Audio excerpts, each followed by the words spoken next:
Exodus 2:32 through 3 and 2. During those many days, the king of Egypt died, and the people of Israel groaned because of their slavery and cried out for help. Their cry for rescue from slavery came up to God, and God heard their groaning, and God remembered his covenant with Abraham, with Isaac, and with Jacob. God saw the people of Israel, and God knew.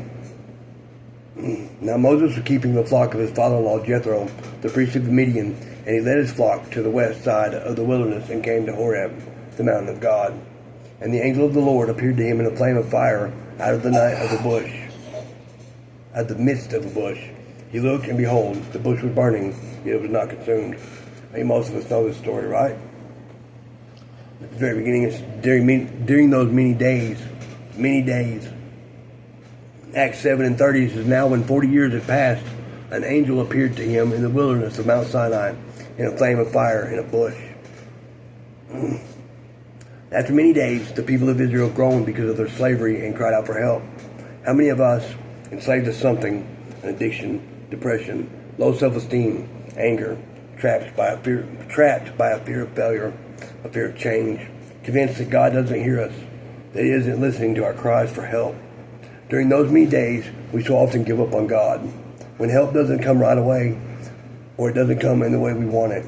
If God doesn't come to us in a burning bush, how often, how quick we are to refuse his help. How blind we are, stubborn, proud even, with no intention of surrendering to God after the troubles are over. What's worse, even if God shows up in a burning bush, how often do we simply pour water on the fire? Or we pile more of our trash on it, instead of allowing God to help us fix it one problem at a time. To fix the small things first, which many times must be done before we can repair the big things. We must allow God to fix us before he can fix our mistakes, our families. If we haven't been healed or changed, if we aren't walking out a life in Christ, then how can we ask our loved ones to? How can we ask our families to trust us again if honestly they see no change in us? Or they only see a routine response that has repeated itself time and time again. It seems to me this is likely, maybe, why they were still enslaved for many days, like many of us who only want to be pulled free from what may control us, only to sink into a different trap, or to walk right back into the same trap, with both feet or even head first. I know that's what I've done more than once, so please believe me when I say you don't have to wait for a burning bush.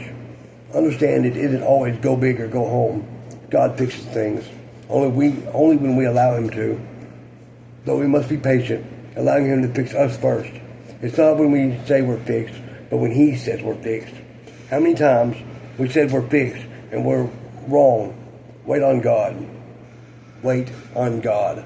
I assure you, it will be worth the wait.